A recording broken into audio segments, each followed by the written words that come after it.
Cuban dictator Fidel Castro was born near Biran, Cuba on August 13, 1926. Castro was the illegal son of Angel Castro, a wealthy farmer and landowner, and his mistress Lina Gonzalez. In 1945, Castro studied to become a lawyer at the University of Havana, at which time he gained a strong interest in politics. Fidel was involved in the university's violent gang culture, and in 1947 he took part in a suppressed attempt to invade the Dominican Republic. After being a left-wing thinker, he embraced Marxism. He married the wealthy Mirta Diaz in 1948, and in September 1949, their son Fidelto was born. After attaining his doctorate of law in September 1950, he co-opened an unsuccessful law firm before entering parliamentary politics as a Partido Ortodoxo, Party of the Cuban People candidate. When General Florencio Batista launched a coup and overthrew the elected presidency, Castro brought legal challenges against him, but as this proved unsuccessful, he began to think the other ways to oust Batista. Batista ruled Cuba in 1952 by illegally fixing the votes so that he could win. He was a dictator that did not implement reforms but used violent measures to keep the people of Cuba under control.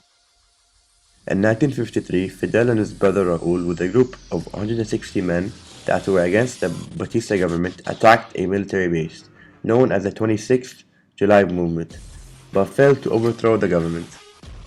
Castro visualized a reformed Cuba. He wanted to end latifundia, where people worked for themselves and Cuba owned its own resources. Also, he wanted to limit foreign ownerships, end Cuba's dependence on the United States, and nationalize public services. When Batista was ruling Cuba, there was major poverty and the wealth was in the hands of a few. Batista began his career as a hero, where as a young sergeant, he led a rebellion against a dictator called Gerardo Machuto. Later, he conspired with the U.S. ambassador Samuel Wells to force the resignation of Provisional President Raymond Grau San Martin. He later was a colonel and a strongman behind a line of puppet presidents until he became president in 1940. In 1944, when the people of Cuba did not vote for him, he left for 8 years to live in Daytona Beach, Florida. He then returned in 1952 to run for president again. According to A.B. Cryer, he took the presidency for wealth and power, and not for progressivism.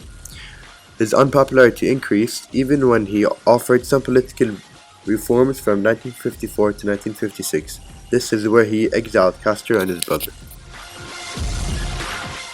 Batista did not use his power to defend Cuba from foreign enemies, but at the end, his police were beating people to keep them quiet in the cities, and his army was battling Castro and his men in the mountains.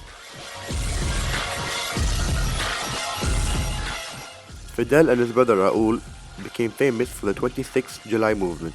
They were sentenced to jail for 10 years but were exiled in 1955 to Mexico. In Mexico, Fidel met Che Guevara and helped to train men until he went back to Cuba.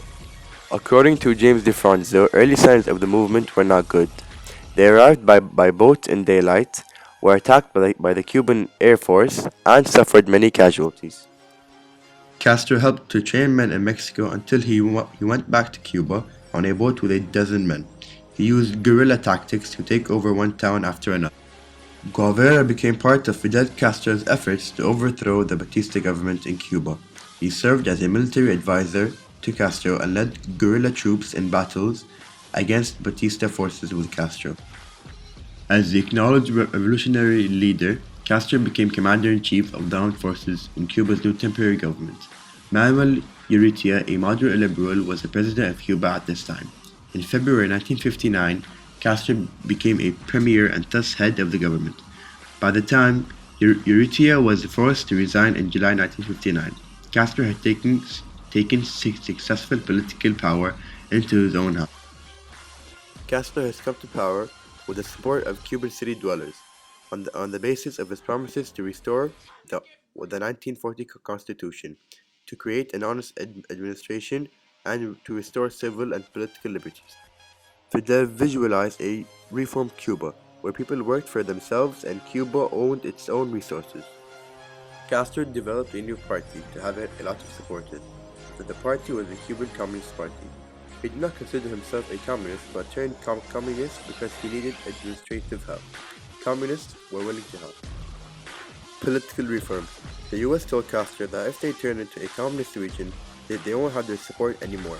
So, in 1961, Fidel turned to the Soviet Union for help, since they supported communists.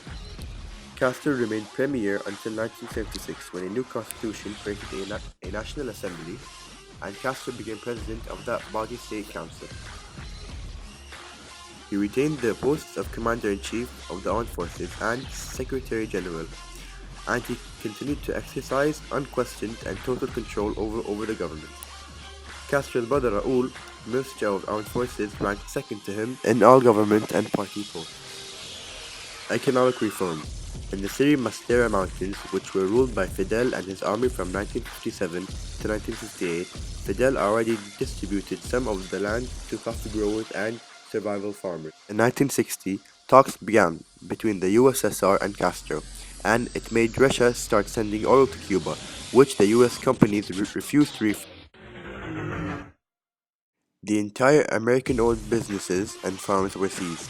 The Soviet Union thus agreed to buy 5 million tons of sugar over 5 years. Social reforms. Castro made healthcare and medical services free and improved education by opening 10,000 new schools. Castro came up with a theory called New Man's Theory, which was basically that Cubans should no longer work for personal benefits, but for the good outcome of everybody in the society. He also approved more freedoms for women and created the FMC, Federation of Cuban Women. He equipped women by supporting the establishment of more day care centers. Educational and health services were made available to Cubans free of charge, and every citizen was guaranteed employment. As Rafael Rojas stated, Cubans believed in Fidel as one believes in a saint, who performs the miracle of achieving national greatness. Castro gave back the land to peasant farmers as promised and let them work for themselves. He also gave back to Cuba its sugar and oil industries by nationalizing them. Castro made sure that Cubans could get an education and have employment as a means to better the life of his people. Like Fidel, Batista also wanted a reformed Cuba, but did not succeed in his efforts. The state that Cuba was in helped the rise of a revolution. Fidel overthrew Batista and gave back Cuba to its people, which consolidated his power.